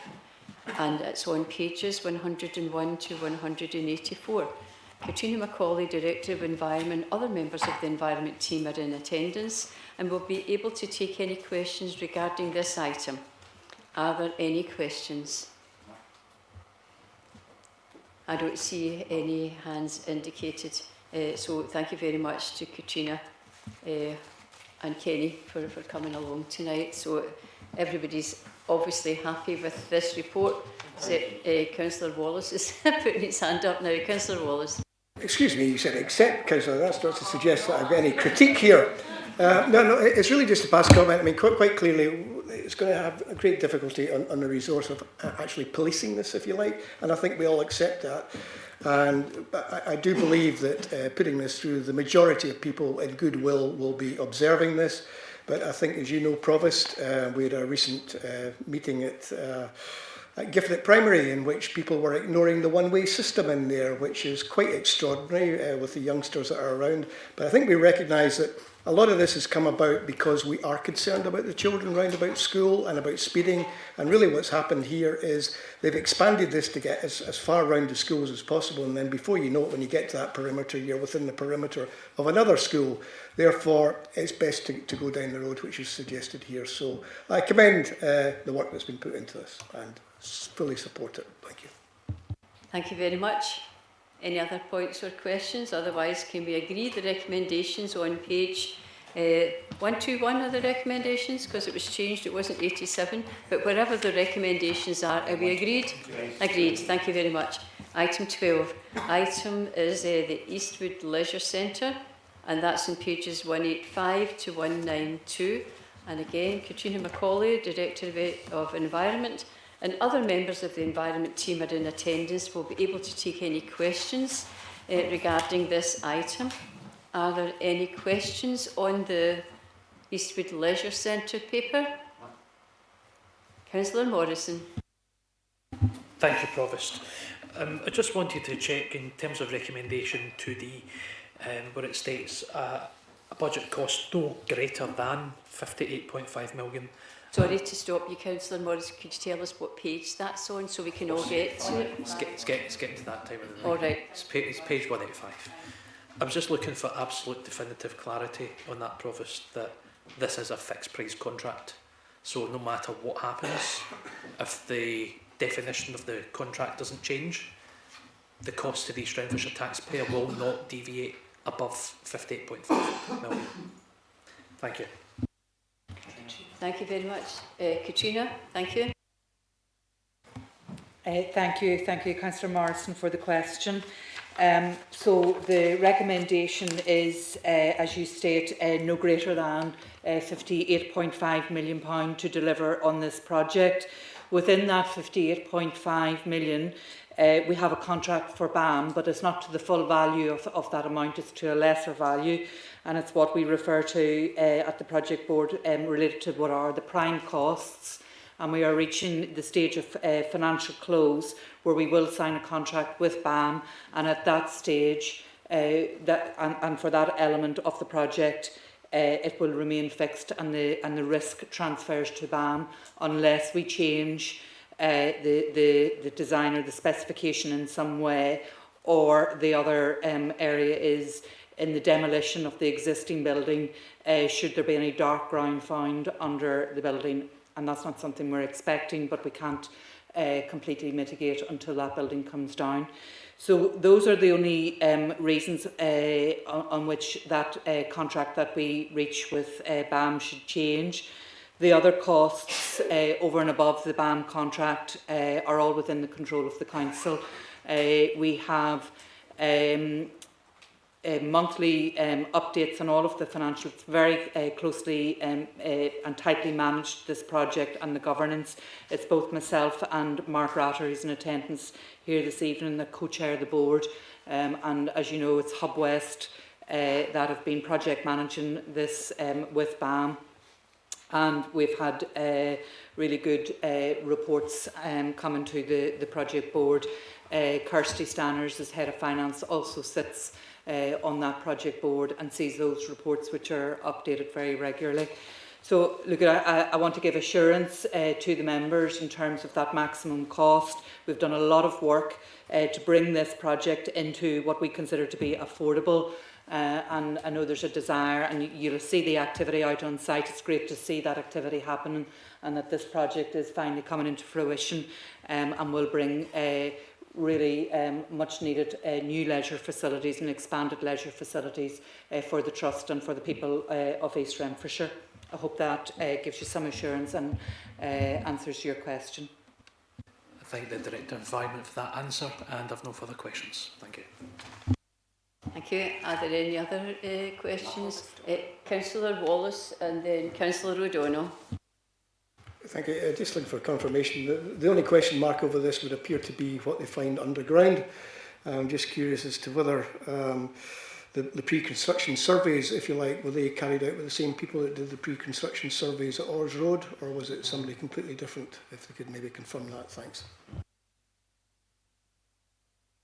So I think the ground conditions I'm referring to are those underneath the existing building. So we haven't been able to do any tests underneath those.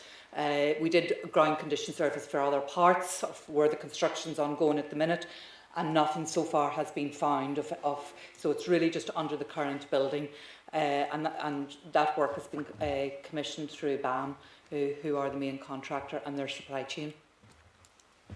Councillor Wallace. No, the question was whether or not it was the same people that carried out the survey that carried out at Orrs Road. If we could maybe find that out, thanks. I don't believe it is. No, it is not the same contractor, no. Okay. Councillor O'Donnell. It's more of a comment, and thanks to the officers, because originally when this came to this administration, we were talking at 74 and then 67 million. So to come down to 58.5, given the inflationary environment that we're in, is a good result. And I appreciate there's been a lot of redesign and a lot of rigour on cost analysis to make sure that we minimise the costs. So I really just want to give my thanks to all the officers involved in all of that project redesign and cost reduction work. Thank you. Are there any other questions on this item? Otherwise, I would like to thank all the officers and all the members for your input. And that concludes the business today, and I now declare the meeting closed. Thank you.